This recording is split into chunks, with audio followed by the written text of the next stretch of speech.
Hare Nama Hare Nama Eva Kevalam Kalo Nasteva Nasteva Nasteva Gatiranyata.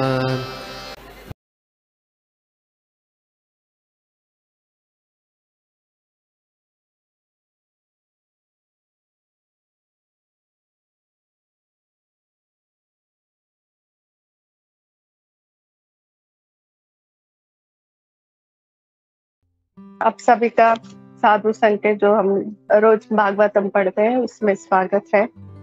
और आज हम पढ़ रहे हैं तीसरे स्कंद का अध्याय पहला, श्लोका नंबर 14 और श्लोका नंबर 15।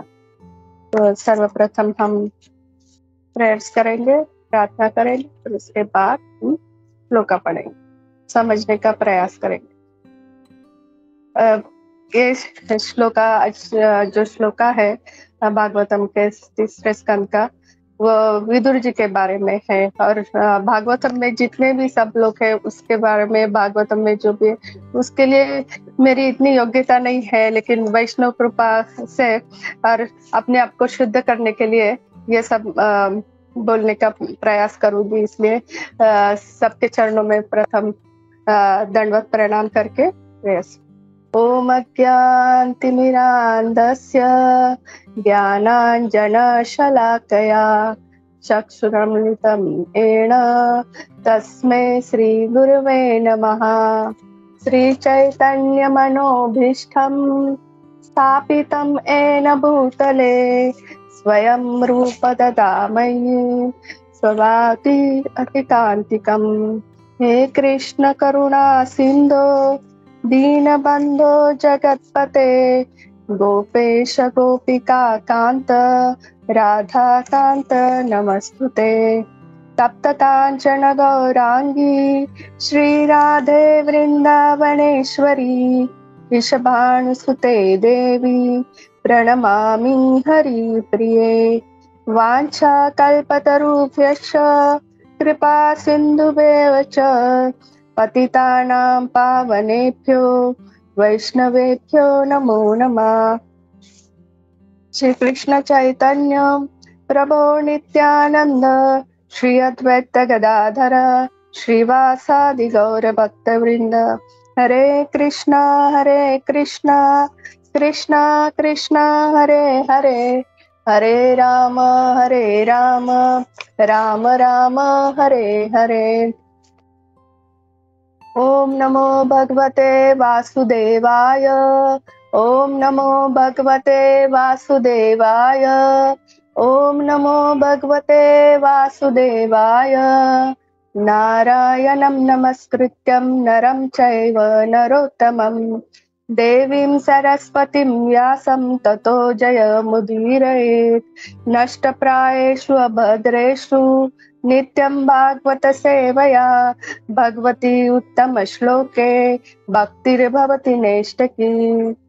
सर्वस्य चाहं हृदि सन्निविष्टो मत स्मृतिर्ज्ञानपोहनश्च वेदेषु चाहम् अहमेव वेदो वेदान्तकृतवेद्विदेव चाहम्। नमो विष्णुपादाय कृष्णप्रेष्ठाय भूतले श्रीमते भक्तिवेदांत स्वामी इति नामिने।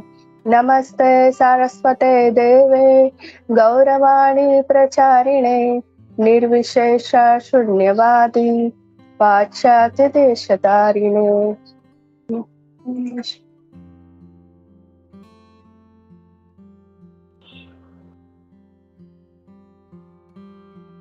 तो श्लोका इस प्रकार है। श्लोका नंबर 14, श्लोका गोविंद चरण रीड कर रहा है। हरे कृष्णा।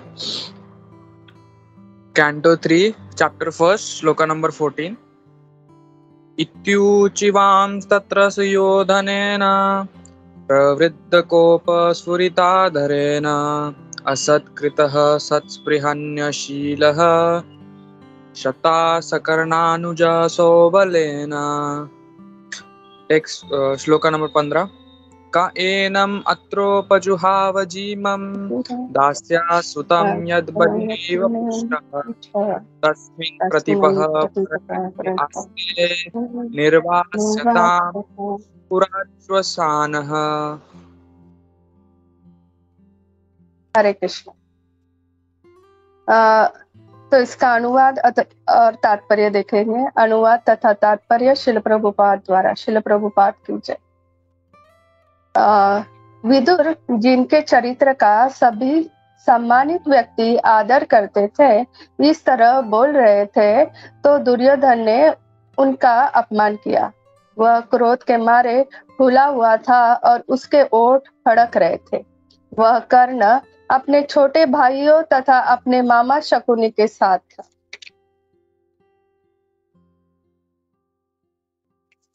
आ, 15 वाला अनुवाद। इस रखेल के पुत्र को यहाँ आने के लिए किसने कहा है? यह कितना कुटिल है कि जिनके बल पर यह बड़ा हुआ है, उन्हीं के विरुद्ध शत्रु हित में गुप्तचरी करता है। इसे तुरंत इस महल से निकाल बाहर करो और केवल इसकी सांस भर चलने दो। हरे कृष्ण।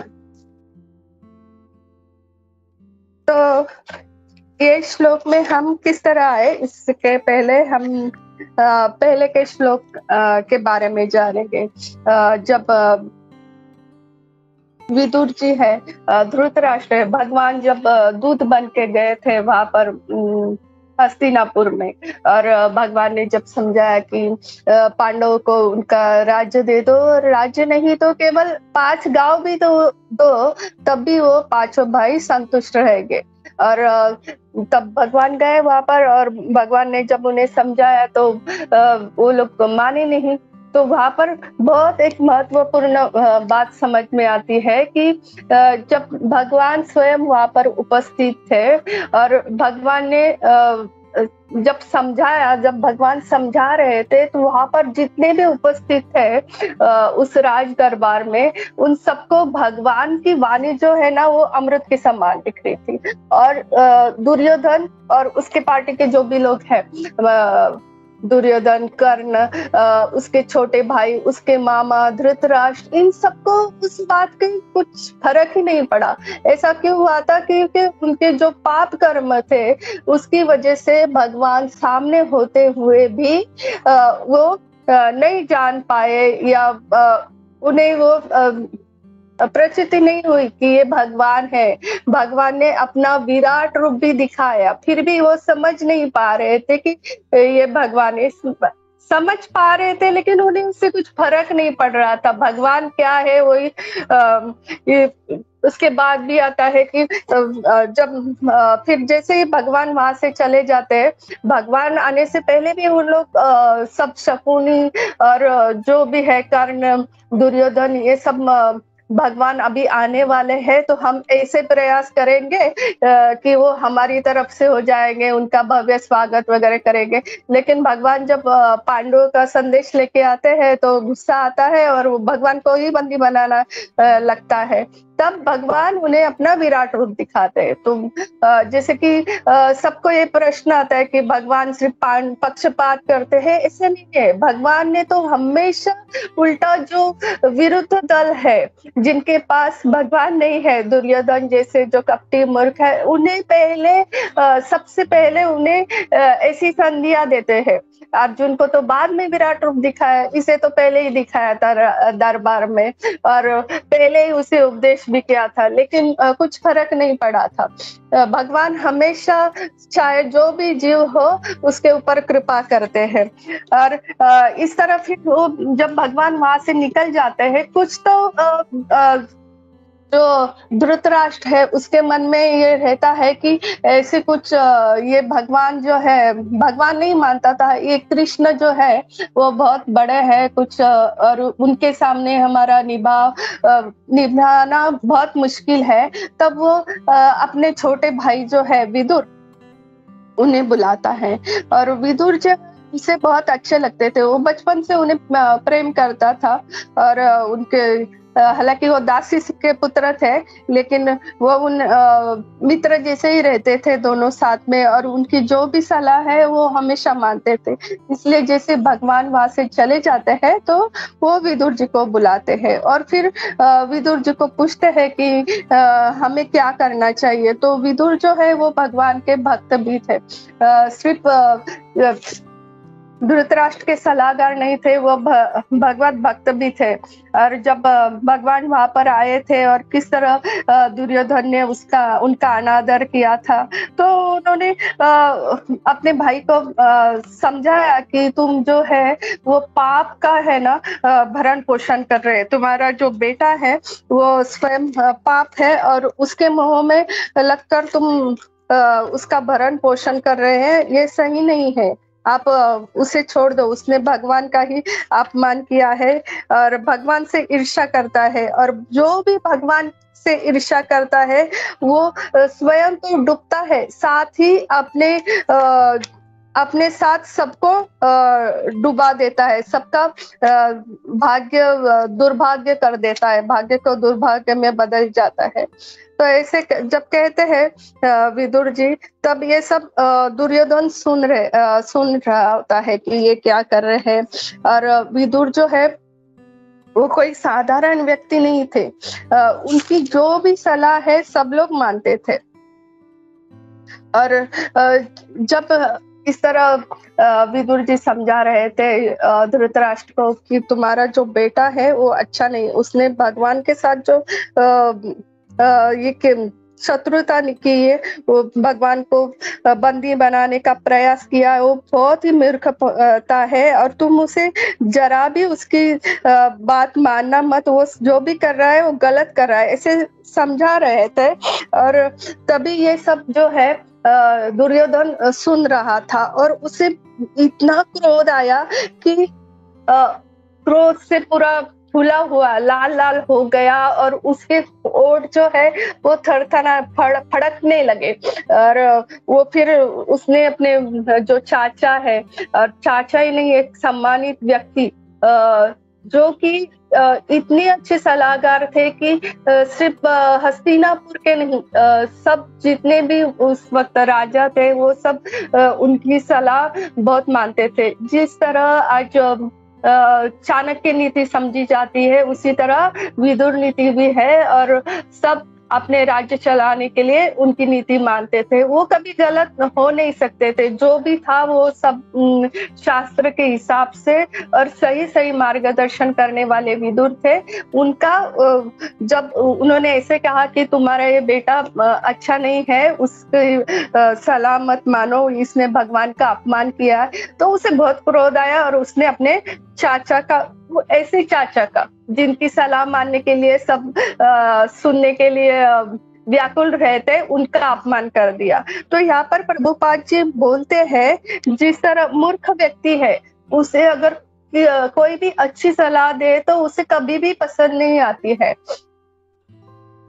ये सब अनुभव हमने किया हो जब भी हम प्रचार करने जाते हैं, और जो भी भौतिकता में पूरी तरह से डूबे हुए हैं, जैसे कि जिनके पुण्य कर्म अभी तक जागरूक नहीं होते हैं, कभी कभी ऐसे लोगों को भी हम प्रचार करते हैं और तब उन्हें बहुत क्रोध आता है, ये क्या बोल रहा है, ये करो वो करो।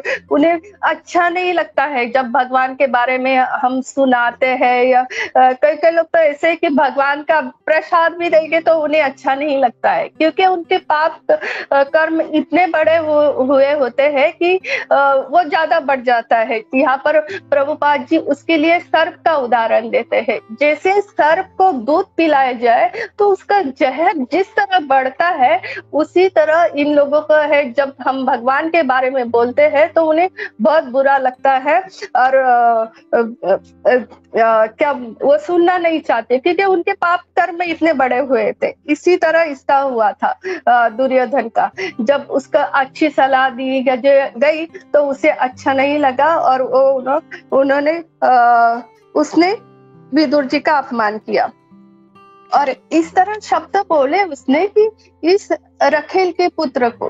हालांकि हम जानते हैं विदुर जो है कैसे तीनों भाई की सॉरी तीनों भाई कैसे उत्पन्न हुए थे। जैसे ये महाभारत में हमने पहले ही देखा था कि अम्बा, अंबिका और अम्बालिका तीनों को चित्र विचित्र वीर्य के जो विवाह था उसके लिए लाया गया।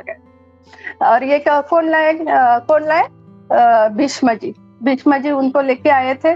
और इस तरह फिर उनकी शादी हुई। और फिर जब अम्बा आई तो अम्बा ने क्या कहा कि मैं किसी और से प्रेम करती हूँ, मैं नहीं शादी करता हूँ। उसे तुरंत छोड़ दिया और फिर बाद में कैसे वो भीष्म के विनाश का कारण बनी वो हमने देखा था। और जब जो विचित्र वीर्य है उनका जब देहांत हो गया और राज्य के लिए कोई भी नहीं बचा था उत्तरदायित्व के लिए, तब क्या हुआ? सत्यवती जो है उन्होंने कहा कि मेरा एक पुत्र है व्यासदेव, उनसे पुत्र हो सकता है। और फिर उन्होंने उसे बुलाया था और फिर ये 3 पुत्र की उत्पत्ति हुई थी। जो पहले जाति है उनकी एक बहू तो अंबिका और अम्बालिका 2 थी। तो जो जाति अंबिका जाति है तो व्यासदेव जी है वो उनका रूप देख के उसे इतना डर लगता है, भय लगता है कि वो अपनी आंखें बंद करती है, तो उससे धृतराष्ट्र की उत्पत्ति होती है। और फिर अम्बालिका है वो जाति है, वो इतना भयभीत होती है कि उसके पूरे अंग पीले पड़ जाते हैं और फिर पांडु की उत्पत्ति होती है। तो पांडु कमजोर थे और उनका अंग पूरा पीला था, ऐसे है।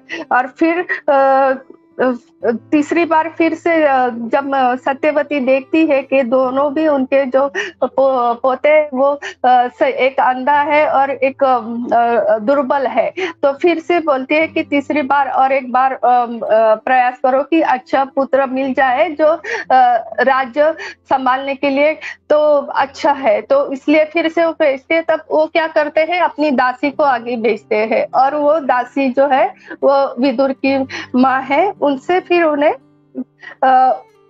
परिश्रमी, उनका नाम था परिश्रमी, तो वो उन दासी से फिर विदुर जी का जन्म होता है। तो और फिर ऐसे जब पुत्र होते हैं दासियों से, पहले जमाने में ऐसे था कि जब क्षत्रिय राजा विवाह करते थे तो उनके साथ जो राजकुमारी से विवाह करते थे तो राजकुमारियों के साथ अनेक दासियां भेजी जाती थी। और वो दासियां का जब राजा के साथ सहवास होता था तो उनसे पुत्र उत्पन्न होते थे। लेकिन ऐसे इस जमाने में नहीं था। और अभी मुझे यहाँ पर एक प्रश्न आता है कि जब ये दोनों क्षत्रिय हुए, धृतराष्ट्र पांडु, तो फिर और क्षत्रिय कुल में है, क्षत्रिय कहलाते थे। और फिर विदुर जी भी तभी उत्पन्न हुए, तो फिर उन्हें क्षत्रिय क्यों नहीं कहा जाता है? कोई इस प्रश्न का उत्तर देने का प्रयास करेगा?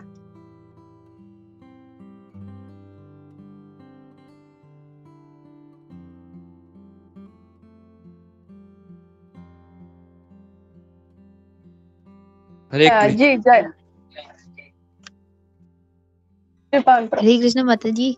हाँ, माता जी मुझे भी ये प्रश्न है कि विदुर जी को क्यों नहीं कहा जाता। लेकिन क्या हम ये समझ सकते हैं कि क्योंकि विदुर जी जो थे वे बाकियों से अलग होकर भगवान की संदेशों को समझने का प्रयास करते, तो एक प्रकार से मेंटली ब्राह्मण नीति के हुए कि वो सबको अवेयर करते थे कि जो सही है जो गलत है।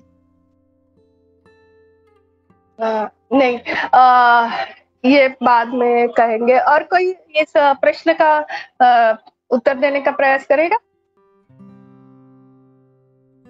हरे कृष्णा माता जी, दंडवत प्रणाम आपको और सभी भक्तों को। माता जी, इसमें ये विदुर जी तात्पर्य में भी प्रभुपाद जी बताते हैं कि उस समय में जो ये क्षत्रिय राजा थे तो उनका विवाह जो होता था वो क्षत्रिय रानियों से, कन्या राजकुमारी से होता था। तो उनके साथ कई सारी दासियां जाती थी, तो इसलिए वो जो दासी से जो पुत्र होते थे तो वो उनको भी सब राज सुविधाएं मिलती थी, उनका भरण पोषण होता था, लेकिन वे ऐसे क्षत्रिय नहीं कहलाते थे। तो इसलिए विदुर जी को ऐसे क्षत्रिय नहीं कह यहाँ पे बताया जा रहा है। हरे कृष्ण माता जी, दंडवत प्रणाम। जी प्रभु। और भगवद गीता में भी इसका जवाब आता है, जब अर्जुन बोलते हैं जब एक ही कुल में कोई उत्पन्न नहीं होता विवाह संस्कार के अलावा। जब राजा विवाह करते थे तो राजकुमारियों के साथ करते थे और उनके साथ ये सब सारी दासी आती थी और उनका वो शूद्र कुल की थी और रानियां है वो क्षत्रिय कुल की थी। तो इसीलिए वो क्षत्रिय कुल के होने के कारण उनके पुत्र जो है वो राज गद्दी के हकदार होते थे और ये जो शूद्र कुल के होने के कारण ये राजगद्दी के हकदार नहीं कहलाते थे। लेकिन वो राजा के ही पुत्र थे, इसलिए उन्हें सब सुख सुविधाएं, सब जो भरण पोषण है जो राजकुमारों को जिस तरह होता है उसी तरह से सब मिलता था। और ऐसे ही फिर विदुर जी का जन्म हुआ था और इसलिए वो दुर्योधन जो है वो उसे रखेल का पुत्र कहता था। लेकिन धृतराष्ट्र जो है वो उसे बहुत प्यार करते थे। छोटे से बचपन से वो साथ में थे और उनका कुछ अलग ही लगाव था। तीनों भाई आपस में बहुत प्यार करते थे। पांडु भी उनसे बहुत प्रेम करते थे, धृतराष्ट्र भी विदुर से बहुत प्रेम करते थे और तीनों भाई आपस में उन्होंने कभी पांडु ने भी ये नहीं चाहा था कि मुझे ये राज्य मिले और कभी किसी ने नहीं। हमेशा बड़ा भाई है तो राज्य गद्दी पे बड़े भाई का अधिकार होता है, तो उसी हिसाब से सबने यही चाहा था कि हमारे बड़े भाई ही राजा बनेंगे। लेकिन क्या उन्हें दृष्टि नहीं होने के कारण फिर पांडु को ये राज्य मिलता है और फिर इसी तरह वो पांडु से ईर्ष्या करने लगता है और उसे हमेशा लगता था धृतराष्ट्र को कि ये राज्य है वो मुझे ही मिलना चाहिए था, मैं ही उसका असली हकदार हूँ। लेकिन जैसे नीति में आता है कि जो अंधा है वो खुद नहीं संभाल सकता है तो किस तरह से वो राज्य संभालेगा, इसलिए उसे राज्य नहीं मिला था। लेकिन फिर भी वो हमेशा प्रयत्न करता रहता था कि मुझे राज्य नहीं मिला तो क्या हुआ, मेरे पुत्र को तो ये राज्य मिलना चाहिए। और हमेशा उसका उसी के बारे में वो विचार करता था कि इसीलिए उसने ये भी प्रयास किया कि जब पांडु को शाप मिला और पांडु जब वन में गए पश्चाताप करने के लिए, हालांकि उन्हें कहा गया कि आप राजा हो, आप रह सकते हो, राज्य कर सकते हो, लेकिन उनके हृदय ये मान नहीं रहा था। उन्हें बहुत दुख हो रहा था कि मेरे कारण एक ऋषि की हत्या हुई, ऋषि और उसकी पत्नी की हत्या हो गई और मैं कैसे राज कर सकता हूँ, मैं अच्छा राजा नहीं बन सकता हूँ, मुझे इसका पश्चाताप करने के लिए जाना चाहिए। व्यासदेव जी ने उन्हें कहा था कि आप राज्य कर सकते हो, कुछ नहीं, शाप तो मिला है आपको, आपने जो कार्य किया है उसके लिए, तो आप राजा बनो। लेकिन उसका हृदय नहीं माना और वो अपने भाई को तत्कालीन राजा बना के वो पश्चाताप करने के लिए जंगल में चले गए और वहां पर वो अपनी तपश्चर्या करते थे। लेकिन उन्हें भी अपने राज्य के प्रति चिंता रहती थी और उन्हें पता था कि उनके भाई अंधे हैं और वहां पर भी वो वही चिंता रहती थी कि एक राजा का ये भी उत्तरदायित्व रहता है हमेशा कि जिस तरह मैं राज्य करता हूँ और मेरे बाद ये राज्य संभालने वाला कोई होना चाहिए, तो वो उसी विचार करते रहते थे। और फिर हमें पता है कि फिर कुंती महारानी बोलती है कि मुझे एक वरदान प्राप्त है और उसी से फिर उन्हें पुत्र होते हैं। और यहाँ पर ये धृतराष्ट्र है, वो भी हमेशा यही चाहता था कि मेरा भी पुत्र हो जाए, मुझे राज्य नहीं मिला तो उसे मिल जाए और सर्वप्रथम मेरा पुत्र हो जाएगा। मैं राजगद्दी पे बैठा हूँ और पांडु के पुत्र होने से पहले अगर मुझे पुत्र हो जाता है तो मैं वो लगा दूंगा कि मैं बड़ा भाई हूँ, तो मेरा राज्य तो मेरी दृष्टि नहीं थी, तो मुझे नहीं मिला, लेकिन मेरा पुत्र तो सबसे पहले स्कूल में हुआ है, तो उसे ये राज्य मिलेगा। ऐसे उसका चलता रहता था। और फिर भी जब पांडु के पहले पुत्र हुए युधिष्ठिर महाराज, तब भी उन्हें बहुत जलसी हुई और वो हमेशा उसी जलन में और वो राज्य के प्रति आसक्त रहते थे। इसलिए वो हमेशा पांडु के पुत्रों के प्रति द्वेष करते थे। और ये जो विदुर जी है वो उन्हें वही समझाते थे कि जो ये इसलिए कहा कि हमें समझ में आना चाहिए कि जब पांडु राजा थे तो उनके पुत्र ही उस गद्दी के लिए उत्तरदायी थे, तो उन्हें ही राज्य मिलना चाहिए था। लेकिन पहले भी उन्हें राज्य नहीं दिया, खांडव प्रस्थ दिया, और खांडव प्रस्थ भी उन्होंने कूटनीति से सब जुआ खेल के जीत लिया था। तो यही विदुर जी उन्हें समझा रहे थे, उसमें भी उनका कुछ भी ये नहीं था, गलती नहीं थी। उन्हें कूटनीति से बुलाया गया था, कूटनीति से उनके साथ जुआ खेला गया था और उनका सब हार लिया था। खांडव प्रस्थ में जो उनका राज्य बना था, उसका नाम भूल गई, किसी को याद है? खांडव प्रस्थ जब पांडव को मिला था तो उस राज्य का नाम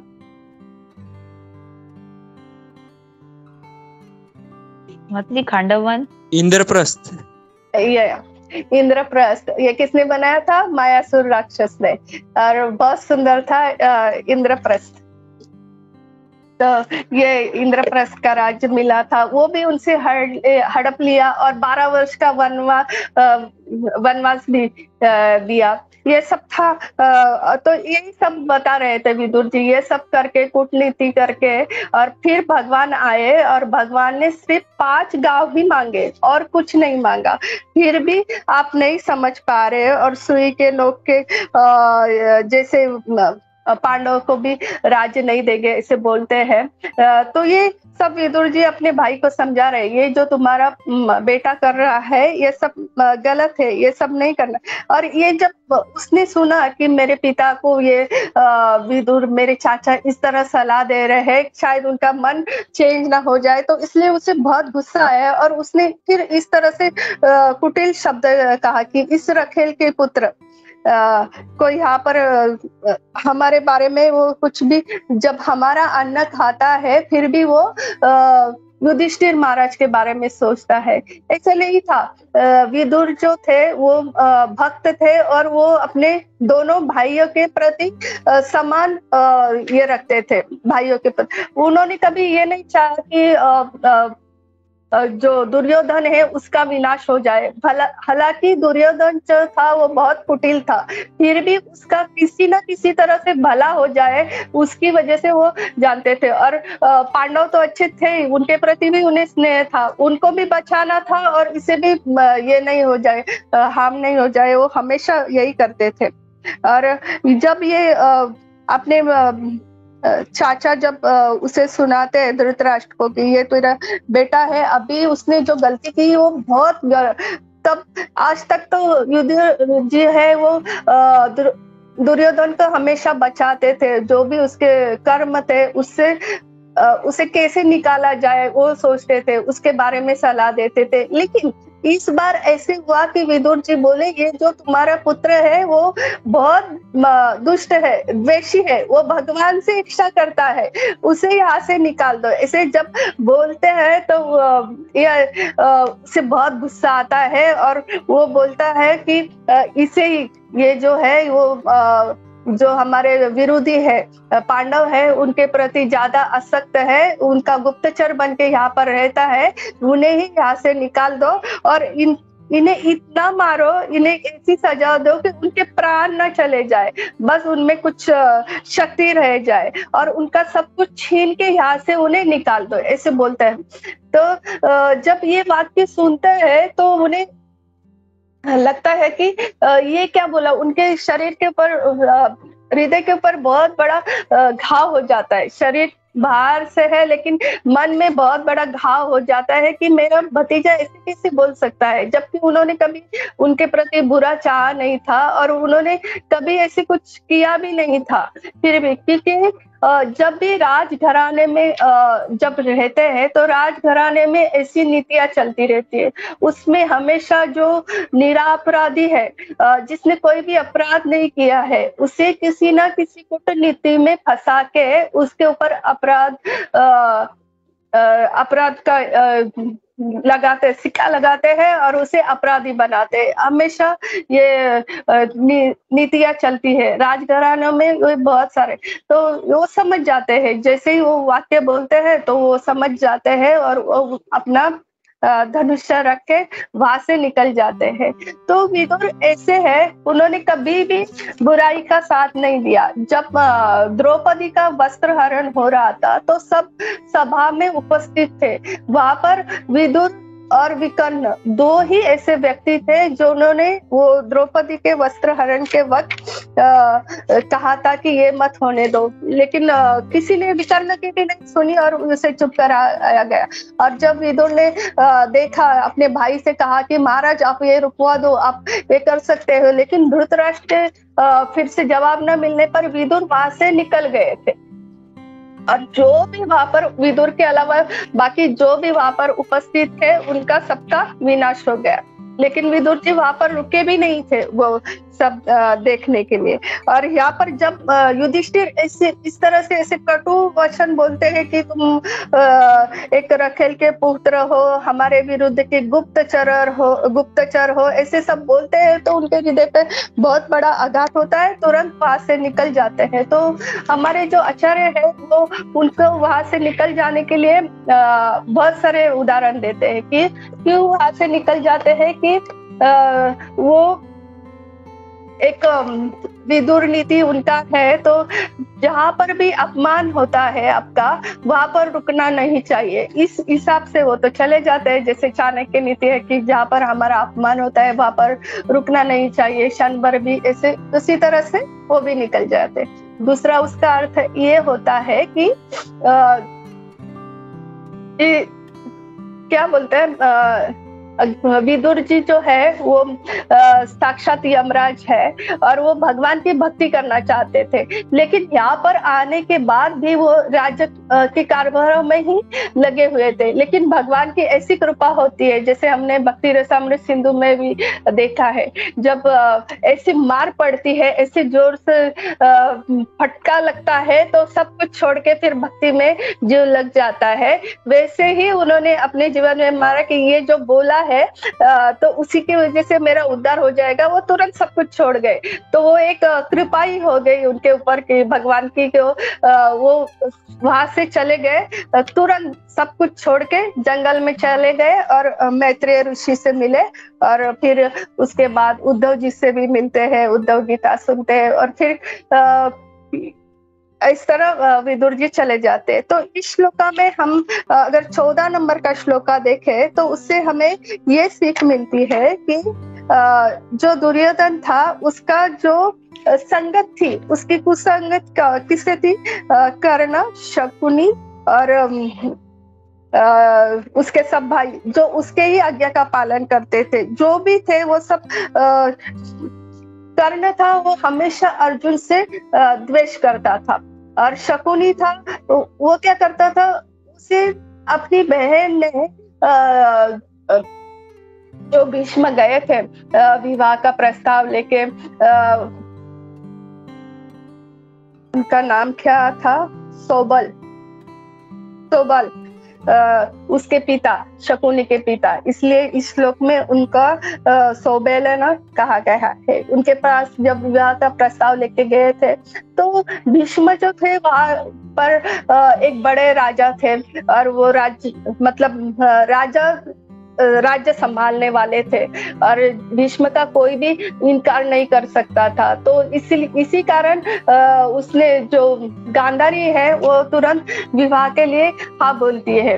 अगर भीष्म का इनकार कर देते तो शायद भीष्म उनके ऊपर चढ़ाई कर देते, लड़ाई हो जाती, फिर उनका राज्य जाता। इस सब विचार से गांधारी तुरंत ठीक है, लेकिन धृतराष्ट्र जो था वो अंधा था, तो इस जो हो गया था और शकुनी था वो अपनी बहन जो है गांधारी उससे बहुत प्रेम करता था, और इस तरह उसने ये तभी शपथ ली थी कि जब मेरी बहन का इतना बुरा हाल हुआ कि उसने अंधे के साथ विवाह करने का स्वीकार कर लिया, तो मैं इस जो भीष्म जो है उसका कुल कभी नहीं चलने दूंगा। और फिर वो हमेशा इनके साथ रहता था, और कैसे उनका विनाश हो जाए वो कभी नहीं चाहता था कि कुछ अच्छा हो जाए, ये सब परिवार साथ में रह जाए। अगर वो नहीं रहता तो शायद सब लोग साथ में रहते थे, युधिष्ठिर महाराज राजा बनते और सब लोग इतने अच्छे से रह पाते, लेकिन वो नहीं हुआ था। तो इस तरह वो शकुनी और कर्ण जो अर्जुन का द्वेषी था, इस वजह से फिर जो कुसंगत है दुर्योधन ने पाली थी, इसी वजह से उसका जहर और बढ़ता गया और वो और कुसंगित हो गया। और दूसरे जो 15वें नंबर पे श्लोका पे हमें 3-4 बातें सीखने को मिलती है कि जो धृतराष्ट्र है वो है से बहुत सारे ज्ञान था, उसे ज्ञान का भंडार था उसके पास, बहुत सारे लोग आके उसपे हमेशा ज्ञान देते थे, उपदेश देते थे, स्वयं भगवान उसके पास गए थे, फिर भी उसे बहुत ज्ञानी था और योगी भी था, उसके पास बहुत शक्ति थी, लेकिन उसका कभी अच्छे विचार नहीं थे, वो राज्य के प्रति बहुत आसक्त था, उसके लिए उसकी हानि हो गई। लेकिन उसका एक ही काम बहुत अच्छा था कि उसके अपने जो छोटे भाई थे उसे मित्र और बहुत स्नेह से रखा था, और उसका छोटा भाई जो था वो भक्त था विदुर। तो इसी कारण जब उसके इतने बुरे कर्म थे, पाप थे, सब कुछ था, लेकिन जब हस्तिनापुर पूरा ये युद्ध खत्म हुआ कुरुक्षेत्र का और पांडव जब राजा मिले, तो ये जो उसने एक अच्छा कर्म किया था, एक अच्छी संगति को भक्त का संग किया था, उसकी वजह से वो भक्त फिर से उसे लेने के लिए आ गया और उसका उद्धार हो गया बाद में। और दूसरा ये है कि जब भी हम किसी से अपमानित होते हैं या कोई हमें किसी चीज से बड़े से चीज से, जैसे विदुर जी को अपना राजमहल छोड़ना पड़ा, तो उसके लिए कुछ बुरा नहीं मानना चाहिए। भगवान ने हमारे लिए कुछ अच्छी योजना की, तो जैसे विदुर जी के लिए कितना अच्छा था, मैत्रेय ऋषि मिले, फिर उद्धव जी से हमें उन्हें भागवतम सुनने को मिला और कितना अच्छा सब संग लिया। तो भगवान जो भी करते हैं वो अच्छे के लिए होता है, भगवान के भक्त ऐसे ही सोचते थे। ये श्लोक, दोनों श्लोका से हमें ये सीख मिलती है। तो यहीं पर मैं रुक जाती हूँ, बहुत सारी गलतियां की होगी, बहुत सारा कुछ कहने का बाकी होगा, तो प्लीज आप अपने पॉइंट शेयर कीजिए और जो भी कुछ गलत होगा उसके लिए क्षमा कीजिए। हरे कृष्णा।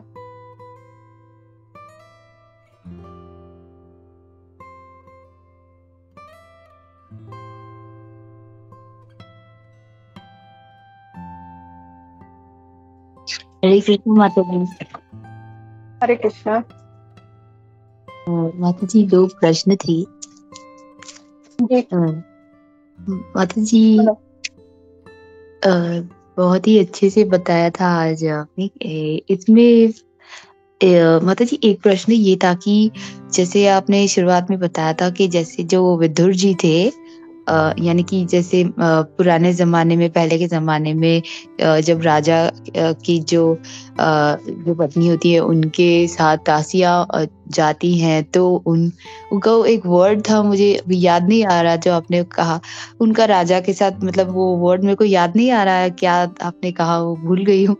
तो प्रश्न ये था माता जी कि मतलब ये पहले भी होता था, मतलब हमारे शास्त्रों में भी है कि ये, क्योंकि अगर हम देखें तो आज तो कलयुग है तो ऐसे माना जाता है, लेकिन ये मतलब हमारे शास्त्रों में भी इसका मतलब ये आया है कि पहले भी होता था, क्योंकि अगर जो उनकी पत्नी है और फिर उनके साथ जो दासियां आती हैं उनका राजा के साथ कैसे संबंध हो सकता है और उससे फिर पुत्र होते हैं, कि ये क्या ये मतलब लेजिटिमेट, या जो उसको बोलते हैं इंग्लिश में, तो इसका हिंदी मुझे याद नहीं आ रहा, पर क्या ये ऐसे होता था, क्या ये सही है? मतलब ये ऐसे पहले भी होता था, अगर कोई सुने तो कैसे मतलब इसको समझे?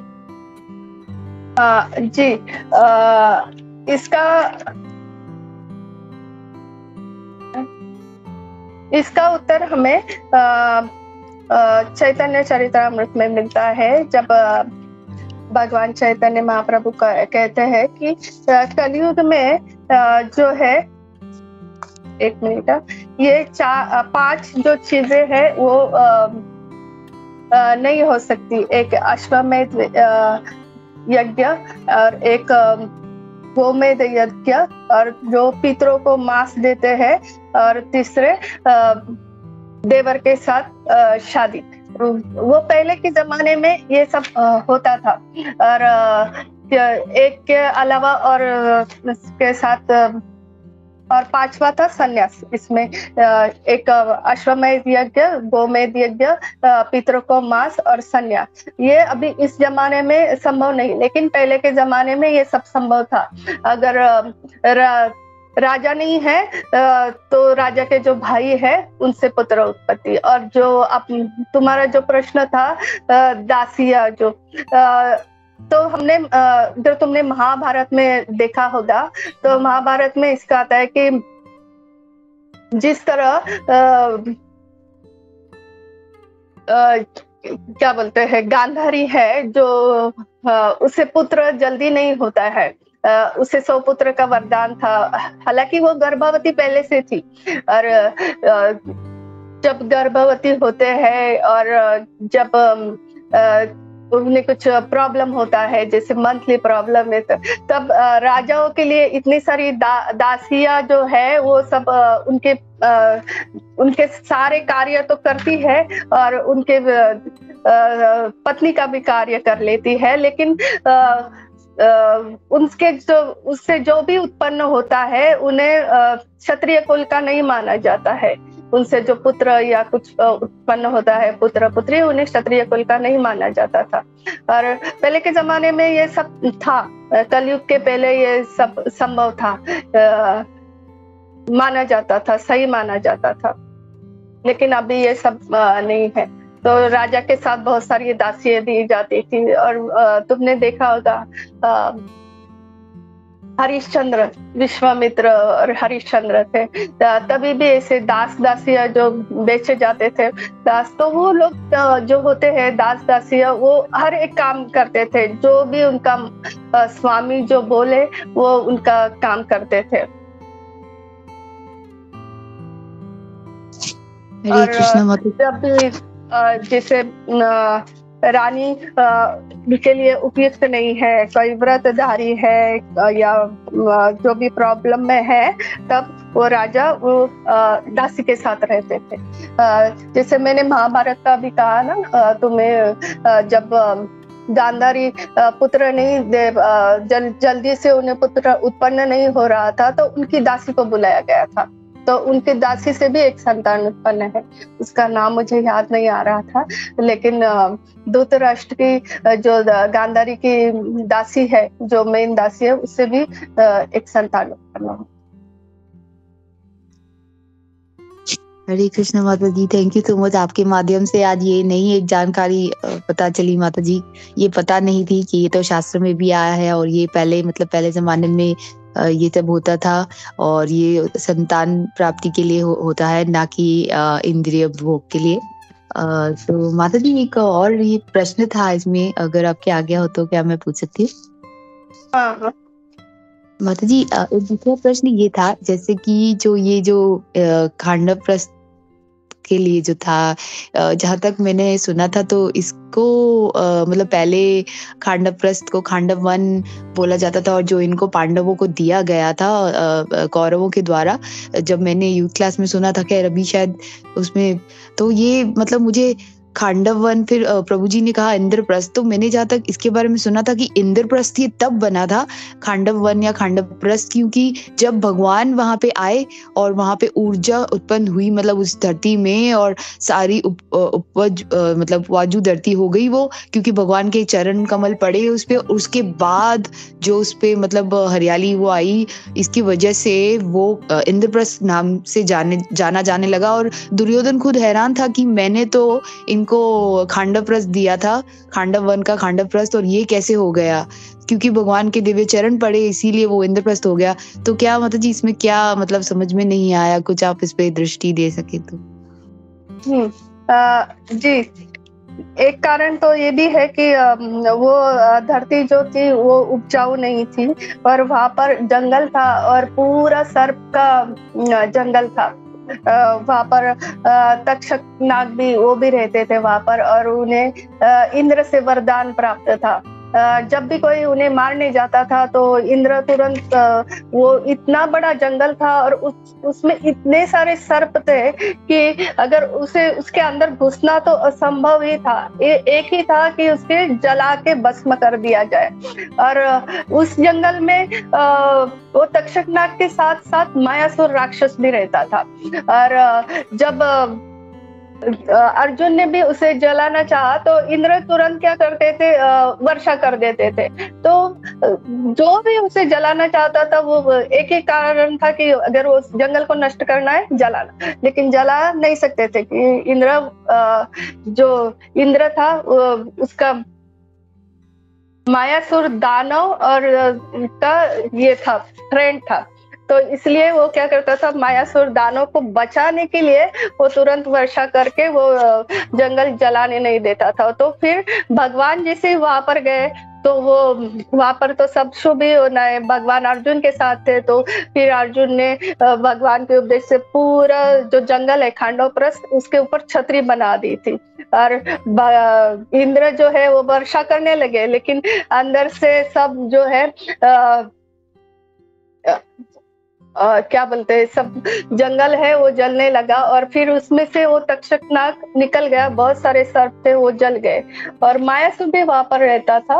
और फिर वो उसे तो मारना ही था, लेकिन वो क्या हुआ, वो भगवान की शरण में नहीं जाके भगवान के जो भक्त है अर्जुन की शरण में गया, और उसने कहा कि मुझे अपने शरण में लीजिए, और फिर उसे बचाया। और फिर उसने वो सब इंद्रप्रस्थ जो था वो बना के दिया। वो मायावी महल था, जो पानी की जगह जमीन दिखती थी, और जहाँ जमीन दिखती थी वहां पर पानी था। ये सब उसने बना के दिया था। यहाँ पर जो भी उपस्थित है वो भी कुछ ऐड करना चाहते हैं, कर सकते हैं। हरे कृष्णा। हरे कृष्णा माता जी। तो हम ये समझ सकते हैं ना कि जो इंद्रप्रस्थ था उसका नाम वो बाद में पड़ा, और इंद्रप्रस्थ वो तभी जाके बना जब भगवान श्री कृष्ण वहां पे आए थे, क्योंकि उन्हीं की चरणों के, दिव्य चरणों के पड़ने की वजह से वो धरती उपजाऊ बनी, और वो जाके फिर इंद्रप्रस्थ बना। जी जी। और अभी मैं और एक प्रश्न पूछूंगी। जैसे कि अभी मैंने कहा कि पहले के जमाने में ये सब संभव था, अश्वमेध यज्ञ, गोमेध यज्ञ, पितरों को मांस देना, देवर के साथ विवाह और संन्यास। और अभी ये कलयुग में ये सब नहीं होता है, फिर भी हमारे यहाँ संन्यास भी होता है। कोई इसका उत्तर दे पाएगा?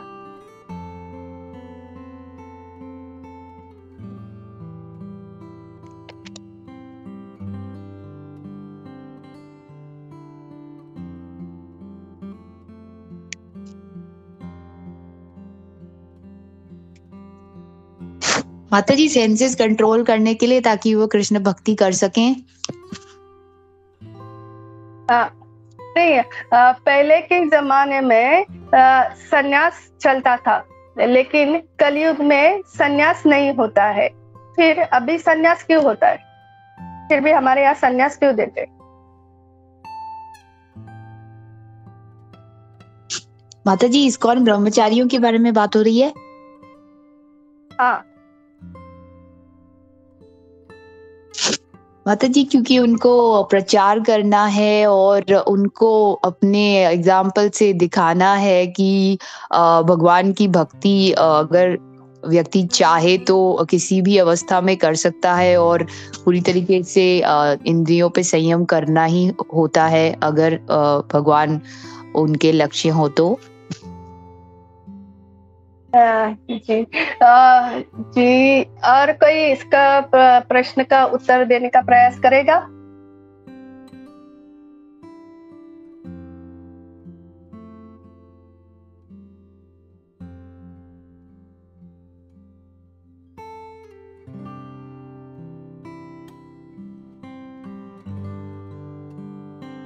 मैं ही बताती हूँ। प्रभुपाद जी हमेशा वर्णाश्रम जो है उनके ऊपर ज्यादा बल देते हैं और वो कहते हैं कि वर्णाश्रम में रहना चाहिए। जैसे क्या होता है, छोटे रहते हैं तो ब्रह्मचारी, फिर गृहस्थ, वानप्रस्थ और संन्यासाश्रम, और कोई भी शास्त्र में वर्णाश्रम का पालन करना मना है ये नहीं लिखा है, इसलिए हमारे यहाँ संन्यास देते हैं। और दूसरा कारण है, चैतन्य महाप्रभु ने ही बोला है कि कलयुग में ये नहीं हो सकता है, लेकिन उन्होंने ही संन्यास ले लिया। और क्यों लिया? क्योंकि भक्ति सिद्धांत सरस्वती महाराज कहते हैं कि पद्म पुराण में लिखा है कि 3 प्रकार के संन्यास होते हैं। एक कर्म संन्यास, दूसरा होता है ज्ञान संन्यास और तीसरा होता है वेद संन्यास। तो कर्म संन्यास जो होता है वो क्या होता है कि बस मन में आया और संन्यास ले लिया, उसे कोई भी अध्यात्म की प्रति जानकारी नहीं है। ये सब पहले ऐसे होता था, मैंने इस चीज से संन्यास ले लिया और सब छोड़ के वो जंगल, तो ये सब गलत है, इसलिए वो संन्यास जो है वो नहीं है, इसके लिए मना किया है। लेकिन ज्ञान संन्यास, उसमें सब आध्यात्मिक जानकारी है, क्यों संन्यास लेना है, क्या करना है, वो संन्यास ले सकता है। ज्ञान संन्यास के लिए मना नहीं किया है। और वेद संन्यास, जिसे त्रिदंडी संन्यास कहते हैं, जो हमारे परिव्राजकाचार्य जो हमारे इस्कॉन में दिया जाता है, त्रिदंडी संन्यास वो है। और ये सब इसलिए हमारे यहाँ संन्यास भी दिया जाता है। हरे कृष्णा।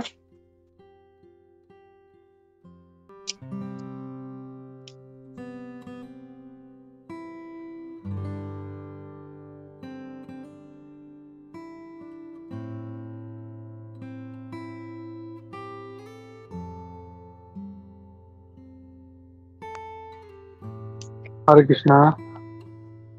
और किसी का कोई प्रश्न, कमेंट, डाउट्स नहीं है तो मैं कुछ पॉइंट यहाँ पे ऐड करना चाह रहा था। जैसे जया ने बहुत अच्छा क्वेश्चन पूछा दोनों भी, तो जस्ट टू सिंप्लीफाई, वो जो इंद्रप्रस्थ वाला था, जो पहले जब जंगल था जो धृतराष्ट्र ने उनको दिया था तब वो खांडवप्रस्थ था, और जब मायासुर ने जब वो सब इतना अच्छा बनाया उसको पूरा साफ करके, तो उसके बाद में जब वो महल बना और दोस्तों जया ने कहा भगवान की कृपा की वजह से वो इंद्रप्रस्थ बना।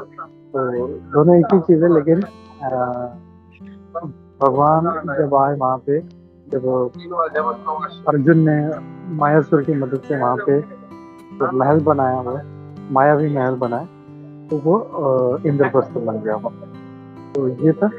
और दूसरा, आज के दोनों भी श्लोकों में जो मैं स्टडी कर रहा था, तो सीखने जैसे बहुत सारे अच्छे अच्छे लेसन हैं।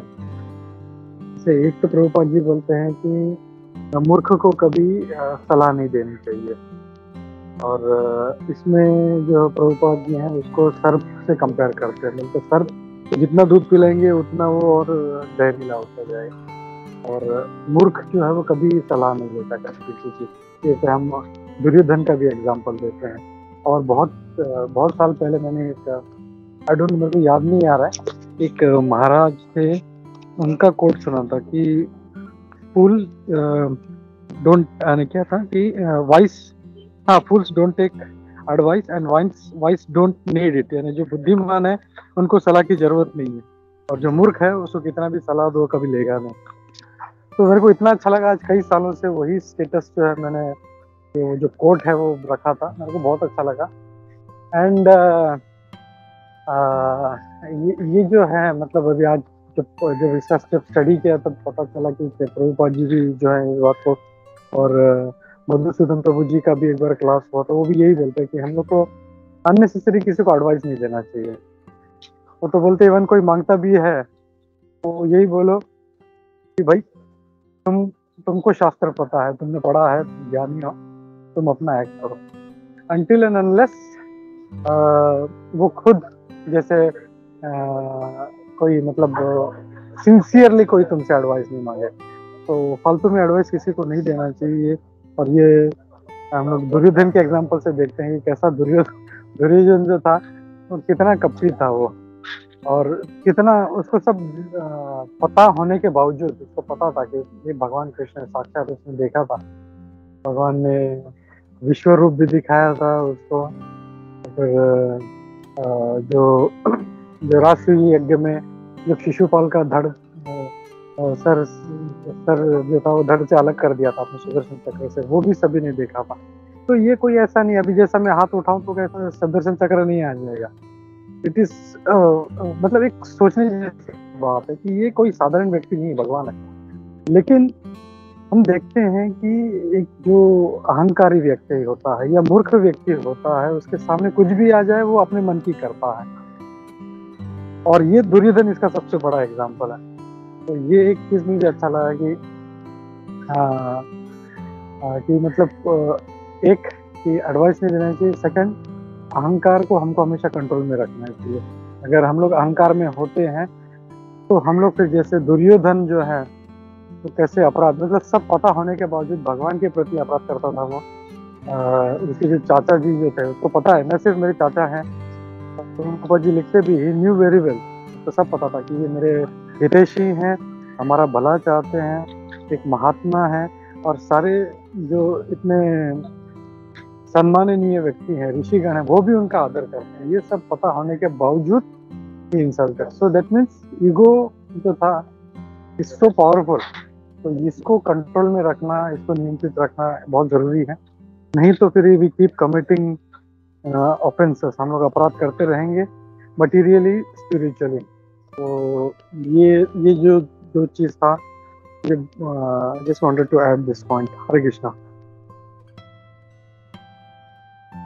हरे कृष्णा गोविंद प्रभु जी, धन्यवाद, प्रणाम प्रभु जी। बहुत ही इम्पोर्टेंट पॉइंट आपने ये शेयर की, और मुझे भी इस पे ही मतलब ये आप जब बता रहे थे तो मुझे भी यही पॉइंट जब माता जी भी बता रही थी ये स्ट्राइक हुई थी कि जैसे हम देखते हैं कि जो दुर्योधन है और जो विदुर जी के बारे में जैसे बोला गया, इतने कटु शब्द उनके लिए इस्तेमाल किए गए, तो हम देखते हैं कि मतलब फिर भी वे कभी भी उन्होंने जैसे माता जी पढ़ रही थी या बोल रही थी, उन्होंने कभी उनका बुरा नहीं चाहा, पर फिर भी सिर्फ उन्होंने जो सत्य है वही रखा सामने और वही कहा।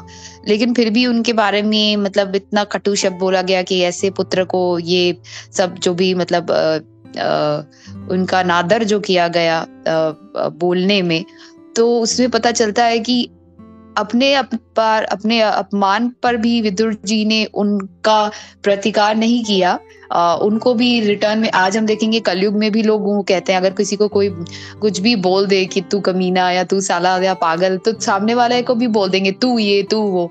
लेकिन विदुर जी ने ऐसा नहीं कहा, उन्होंने बल्कि उन्होंने अपमान सहते हुए वे ही वहां से चले गए। तो हम शास्त्रों में ये सब देखते हैं कि कैसे व्यक्ति का चरित्र होना चाहिए, उसका बर्ताव होना चाहिए, कि मतलब वो हालांकि वे एक दासी पुत्र होते हुए भी, अगर वे दासी पुत्र थे तो भी दासी पुत्र होते हुए भी उन्होंने हमेशा मतलब शास्त्रों के हिसाब से चले, जो भगवान ने बताया है वो उस तरह से चल रहे हैं। जबकि अगर ये जो हकदारी से जो दुर्योधन है वो तो मतलब क्षत्रिय रानी से ही हुए राजा को, लेकिन फिर भी उनमें वो गुण नहीं थे एक क्षत्रिय राजा के। जबकि दासी पुत्र अगर विदुर है उनमें वो थे कि जो असल मायने में जैसे युधिष्ठिर महाराज थे कि भगवान के नीतियों पर चलना चाहिए, वो अपने आचरण से विदुर जी दिखा रहे हैं। तो यहाँ पे हम ये भी सीख सकते हैं कि जो मतलब जैसे प्रभुपाद जी कहते हैं ना कि जन्म से कोई शूद्र नहीं होता या सब जन्म अभी वो नहीं लागू होता, जबकि वो विदुर जी दिखा रहे हैं कि असली राजा कौन सा होना चाहिए, जो भगवान के बताए हुए, जो धर्म शास्त्र पर चले, भगवान के बताए हुए इंस्ट्रक्शंस पर चले।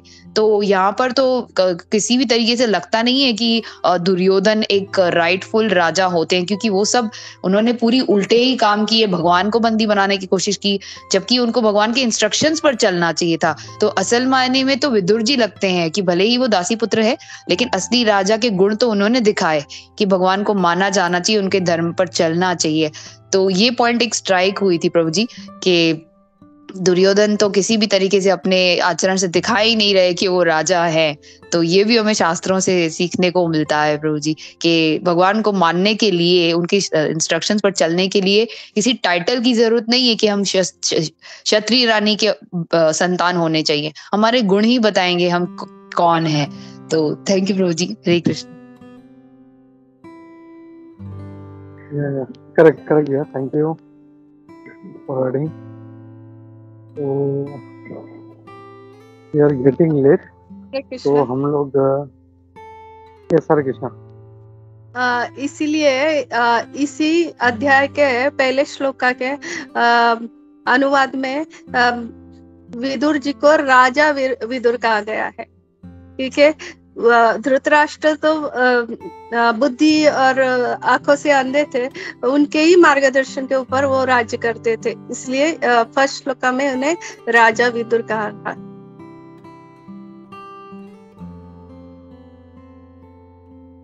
हरे कृष्णा। तो ठीक है, थैंक यू एवरीबॉडी। हम लोग रुकते हैं यहाँ पे और नरसिंह आरती लेते हैं। हरे कृष्णा। हरे कृष्णा।